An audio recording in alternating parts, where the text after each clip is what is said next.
Elementary music teacher friend, you love what you do, but you might feel unappreciated and, in fact, unseen some days. You may even feel like you're on a music teacher island and just want to connect with other music teachers who can relate to both your struggles and wins when it comes to teaching elementary music. I get you and understand completely the feelings you're having. That's why each and every week, the Elementary Music Teacher Podcast will provide you with solo and guest episodes that will help you realize you're not alone in your music teaching journey. Throughout each episode, my goal is for you to be able to walk away with actionable steps and ideas to help you feel like you're ready to take on the new week with whatever challenges may be thrown your way. Hi, I'm your host, Jessica Peresta, and I'm so glad you're here. Whether you're at home, in your car, in the shower, or wherever else you're listening, grab your cup of coffee or whatever other beverage is nearby and listen in to the Elementary Music Teacher Podcast. I'm Jesse Lubinsky. I'm Donnie Piercy. Hi, I'm Jeffrey Heil, hosts of the Partial Credit Podcast, a part of the Education Podcast Network. Just like the show you're listening to now. Shows on the network are individually owned and opinions expressed may not reflect others. Find other interesting education podcasts at edupodcastnetwork.com. Welcome back to the podcast. I'm so excited today to have Elizabeth with me. Me and her have known each other for a long time now. I know I say this a lot on this podcast, but we met on social media, I believe Instagram. But before we dive into our topic of the day, Elizabeth, I would just love for you to introduce yourself to the audience and tell us about the work you're doing. Awesome. Yeah, Jessica, I'm so excited to be here with you. Yeah, so my name is Elizabeth Peterson, and I am starting my 24th year of teaching. So excited, racking up those years. And I'm currently teaching third grade in Massachusetts. And I've been at this school for a number of years, but a while back, I was a middle school music teacher up here in Hampton, New Hampshire. And that was a lot of fun. I just absolutely love that age group. The one thing that I just needed for myself was to be able to teach all different subjects. And so I went back into the general elementary ed classroom. And of course, for me, being an arts integration specialist, I got a few degrees in, arts and learning and arts leadership and learning and music itself, of course.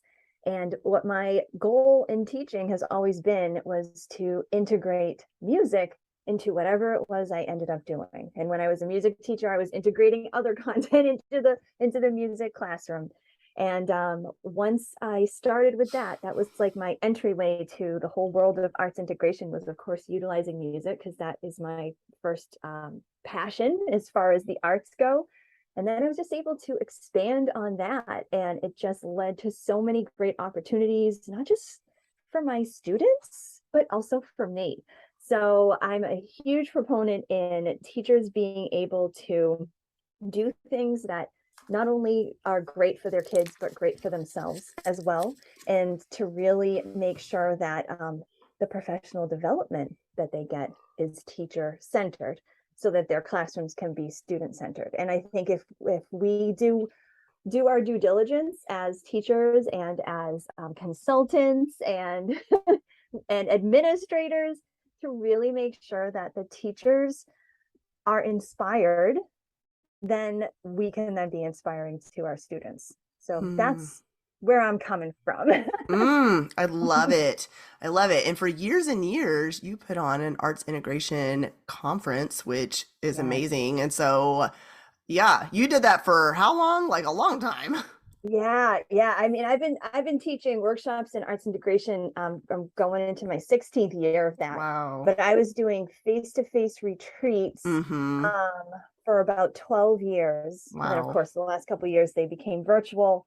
But I just, I was able to get to the ultimate where we had 3 days on the ocean, working with various art forms. And then, of course, I still offer overnight SEAL retreats, which are, I don't know about you, but growing up, I just love my sleepovers. Yeah.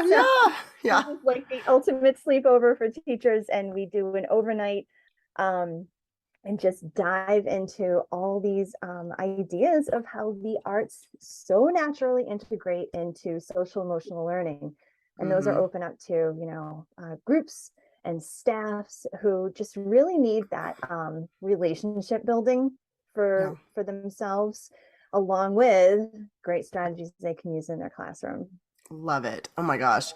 Okay, so you already mentioned it, but that's what we're talking about today is SEAL. That's right. Which is social emotional artistic learning. And we're going to talk today about how that plays a role inside the music room, which I'm so excited to dive into. My gosh.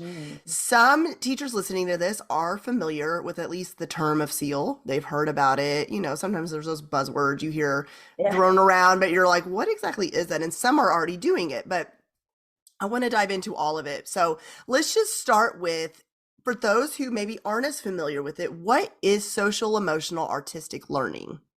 Excellent. Yeah. So it's a concept that has grown out of my the Inspired Classroom.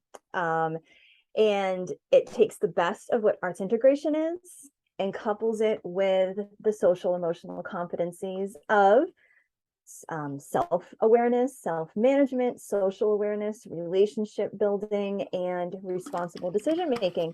And what I, discovered as my school started introducing this whole idea of SEL, which was probably about, 7 or so years ago. They were talking about all these things that they wanted us to start implementing into our classrooms, self-management and social awareness and all these things. And every time the administrator who stood there on the stage the first day of school introduced another social emotional competency, all I could think of in my head was, oh my God, you want self-management? Yeah, we can do some visual art with that. You want social awareness and relationship skills. Drum circles are the perfect thing for that. Just all these artistic experiences that we can give our kids are just so naturally embedded into social emotional learning. So what I did with SEAL is I took it and I created a framework around it, and it's 3 waves. Now I know, your listeners can't see me, but you can see my little ocean theme behind me. But I took the ocean theme and just how some of us teachers, we take a theme and we just pound in on it. But so the framework is in 3 waves or phases. And the first wave has to do with the SEAL teacher mindset, because I truly believe that we have to come to our role as an educator in a whole new way right now. And then we go into the second wave, which is SEAL teacher methods. And that's the different ways that you can bring social emotional learning skills and strategies into your music classroom or general classroom. And this works elementary through high school too.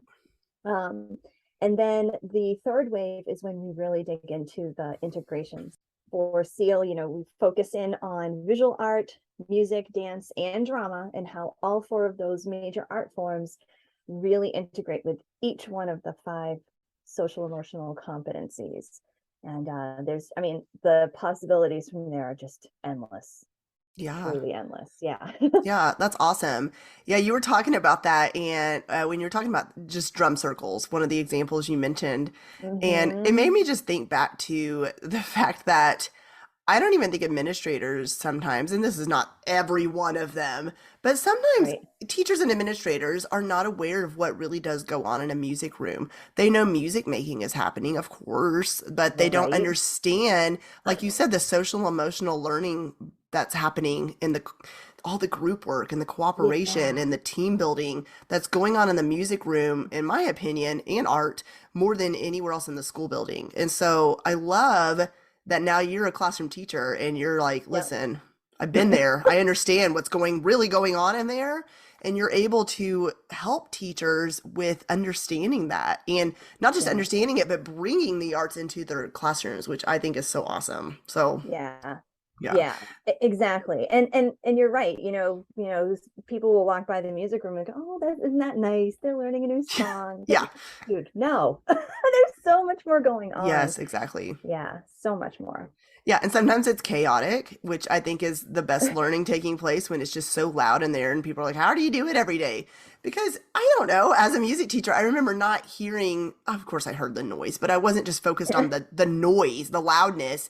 It was, okay, what's this group doing? They're over here creating this, and I'm walking around and listening, and I know who's doing what. So even though it's chaotic to the person walking by in there, you know the everything going on and how much the kids are really learning and cooperating with each other. So I love it. Exactly. Yeah. Yeah. I came across a quote many, many years ago when I was doing some research for one of my master's degree in arts and learning.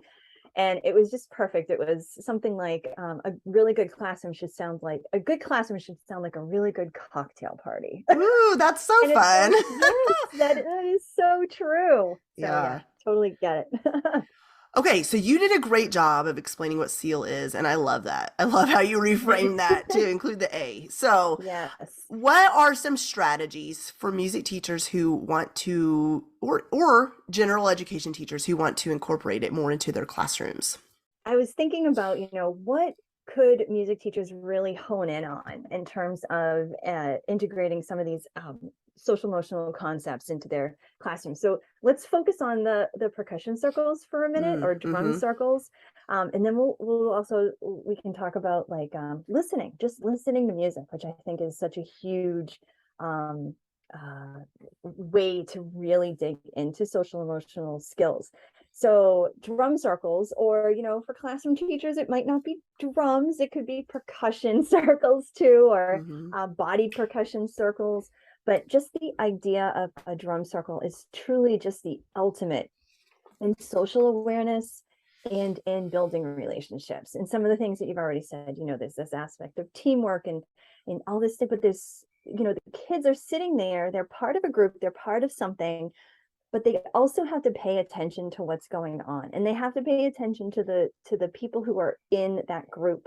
So there's a lot of listening skills going on, that all teachers want their kids to work on. There's this idea of communicating through the sound and through like the eye contact that you would have in a drum circle. I know when I do a percussion circle with my students, once they kind of get comfortable with the idea of what this is, I'll invite them to make eye contact with every single person in the circle. Or if eye contact is too intimidating, make eye contact with their instrument that they're playing. So you can really start to see and get a vibe on all the different people that are in there, which really helps with, social awareness. You can see, the different ways that people play the instruments, and it just gives you a good sense of like who's in that class with you. And then, of course, the whole idea of, creating music together anyway, especially in that, just raw improvisational, drum circle type of music creation, is that you're not only listening, but you're figuring out where you fit in. Just figuring out, like, so if the teacher or a leader is creating a nice ostinato, you're figuring out, okay, what instrument do I have? What sound does it make? How can I make that sound fit into what everyone else is doing? And then it's just that beautiful layering in of all these different unique voices to make this whole composition.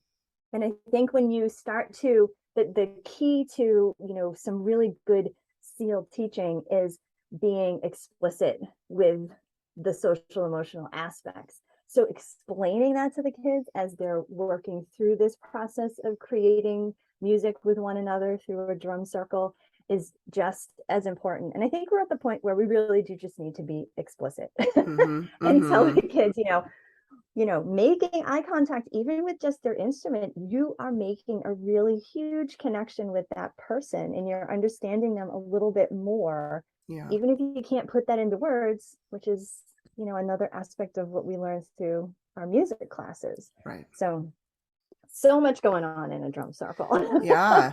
Yeah. I was thinking about the fact that a lot of music teachers are already doing this. They're already doing a Exactly. drum circle or any kind of rhythm instrument or any instrument for that matter. Yeah. And you said just explaining to kids about the eye contact or even looking at the instrument, nonverbal communication, and how their input matters. It's just one more step to what they're already doing. It's not, you know, I think that they just forget they're already doing these things in their classroom. And just to add on Exactly. to it a little bit is all you're saying. Exactly. It really is. That's where the magic happens, and that's where that whole mindset stuff is just so important when you're Mm-hmm. thinking about how am I going to start doing this SEL stuff. It really has to do mostly with the mindset first, and really understanding, what your role is and how you can help your students to better understand and build those skills through what you're already doing. That's good. Yeah. That's good. Yeah. So the pushback I get a lot of times, which I know you hear too working with teachers, is I don't Yeah. need one more thing. I don't have time for one Mhm. more thing. But like we just discussed, this isn't one more thing. So a teacher that says, I don't have time to do this, or I've Mhm. heard my administration wanting me to do more SEL in my music room, but I don't really know where to start. What would Yeah. you say to a teacher that's maybe having some thoughts like that? Yeah. Again, it's really about understanding what you're already doing and just building off of that and seeing, okay, maybe have a copy of the castle wheel of the competencies, and you can kind of Hmm. just see, okay, if I'm doing this, I can really tie in, social awareness, or I told you I would tell you a little bit about like listening to music, right? So Yeah. if you're doing a unit on listening to music, just allowing students to share their interpretations and discuss those types of things, that again is social awareness, understanding that people are coming from different experiences from their lives, and so they're seeing the music in different perspectives, and it's all about perspective taking, Hmm. which is a huge component of social awareness, and building empathy for one another. And so just understanding that is huge. And I go into that kind of work in my book Inspired by Listening, which is all about active listening experiences with your students, and not just integrating, other content areas like writing or Hmm. drama or storytelling, but also taking it to that step where the kids are able to, kind of add in those, a little bit of self-awareness. How does this song make me feel? Why is this instrument affecting me so much? Why do I hate this song? Why do I Mm. not want to come in and listen to this again? This Yeah. all that type of thing. And so when you can understand that, just giving yourself that time to pause and allow for some of those little mini discussions, even if your lesson plan gets a teeny bit off track, Hmm. that's how you can start to really embed the SEL in. And that's what SEAL is all about. First and foremost, embedding, and Mm. just making this idea of, integrating social emotional skills part into your classroom, just part of the routine. Yeah. And so that it just is a natural thing, and Yeah. not, hey, let's start by talking about how we feel as we come into the classroom. Yeah. Yeah. No, you can do that with a song, playing a song. Mm. How many of you like this song? Or how many of you didn't like this song? How did Hmm. it make you feel when you walked in? Do you think you're now ready for the rest of the class? Just having the awareness, I guess, really, Hmm. to give yourself the permission to start talking about those types of SEL stuff. Yeah. Yeah. Yeah. You're describing a student-centered classroom, Yes. where, yeah, I mean, honestly, that's what it Yeah. is. Because I know, you think back to your childhood experience, I'm thinking back to mine, and it was very teacher focused, very teacher stand at the classroom. This is Mm. the way or the highway. Even in the music room, there wasn't a lot of, you didn't like the song, they didn't care. This was in the plans. This is what Yeah. we're doing. Didn't ask you how it made you feel, what you liked about it, what you wanted to add to it. It's just sing this, turn the page, sing this. There wasn't a lot of input. So even though I took pianos from the age of 6, I never really enjoyed my music class. And it's kind of funny now as an adult. I loved when I got to middle school and I was in band, and then in high school, but elementary, it was just kind of like meh. And now that I'm unpacking that Yeah, as an same adult a here. little bit, it's kind of like, I think that's why there wasn't a lot of we weren't allowed to voice any of our opinions or to give feedback or even collaborate with other students in our classroom. It was a lot of sit still, sing a song, leave the class. So I love this because it's so true. And teachers, it's okay if your students don't enjoy a song you plan that day. It has nothing to do with you as the teacher. They're all just going to have different opinions and different things they enjoy. And I think getting that feedback is important because the next time you ask that same question to a different song, they're going to enjoy that song. So yeah, I know how teachers are probably feeling like, well, I don't want them to not like what I plan though. No, absolutely. That's true.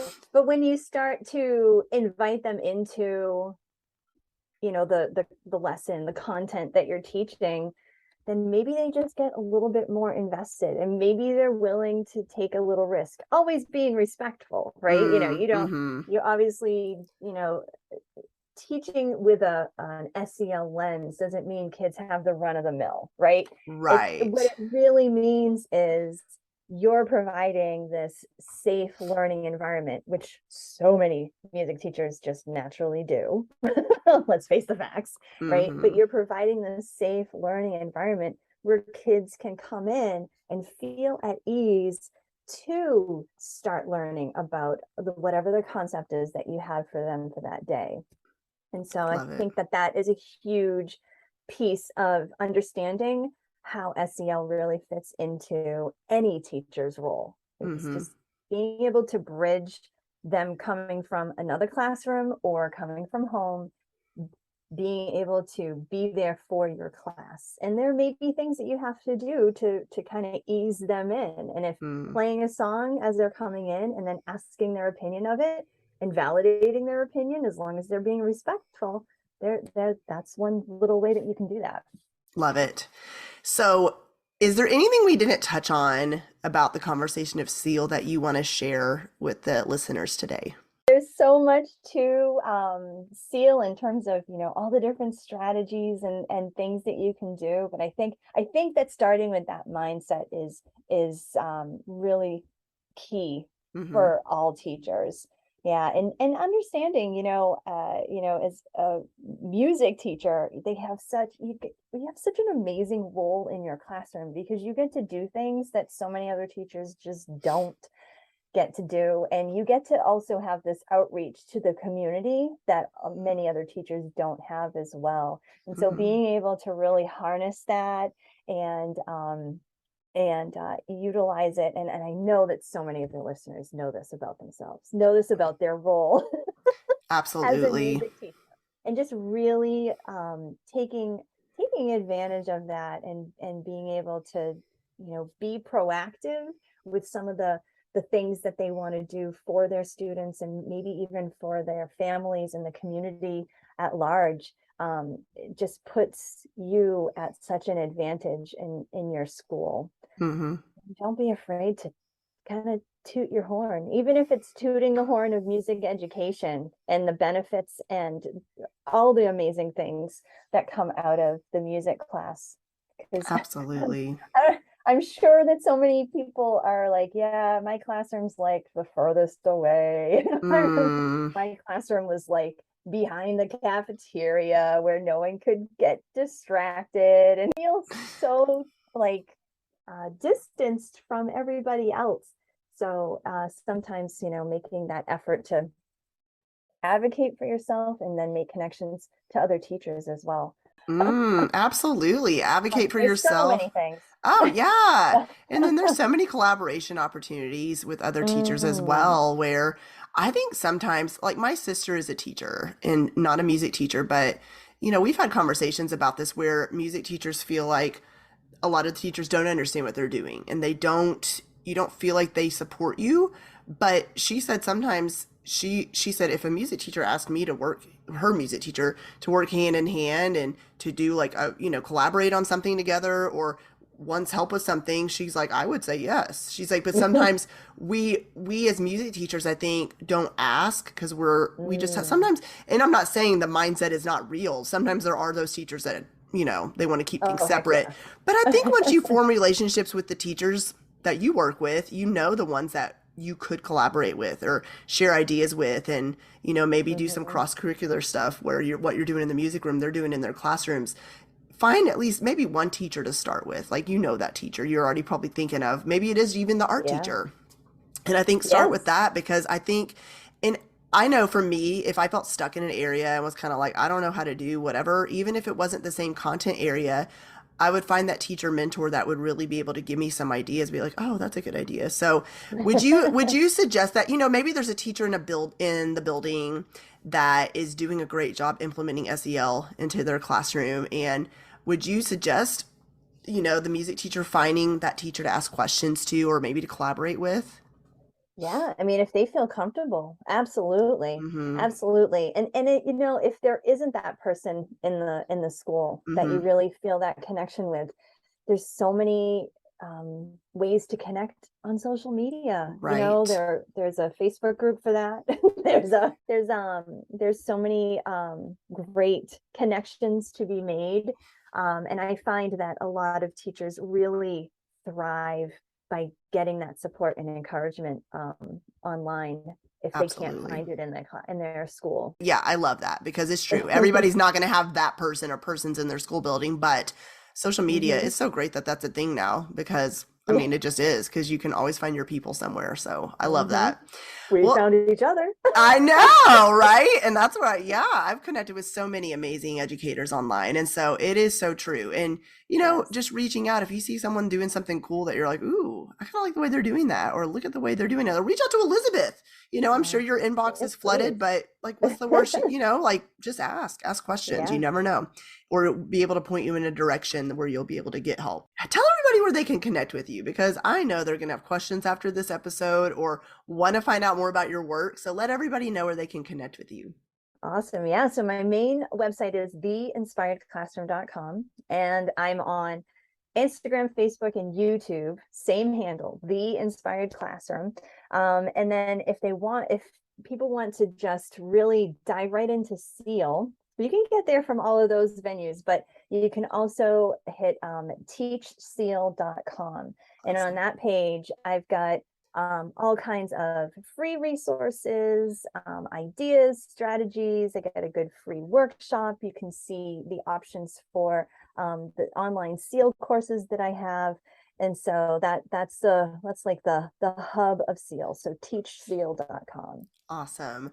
Well, this has been so inspiring. Speaking of being inspired, and you're just amazing, and I love it. I love your, Jessica. you know, approach to teaching and wanting to help teachers. It's so awesome. So thank you so much for coming on. Yes. Oh, well, thank you, Jessica, for having me. I'm so glad we got to chat about this. Well, hey there. Thank you so much for listening into the Elementary Music Teacher podcast. There is an exclusive Facebook group just for listeners of this podcast and any elementary music teacher called the Elementary Music Teacher Community Facebook group. Come on over and join us there, where we have conversations around the podcast episodes and encourage each other each and every week. And also head to my website, thedomesticmusician.com. I have some free resources there that you can download to help you gain traction in your classroom today, as well as the blog and the membership site and all kinds of other goodies to help you keep going in your music teaching journey. I cannot wait to keep connecting with you and encouraging you and spurring you on in your journey of teaching elementary music. Hang in there, have an amazing week, and I will see you soon.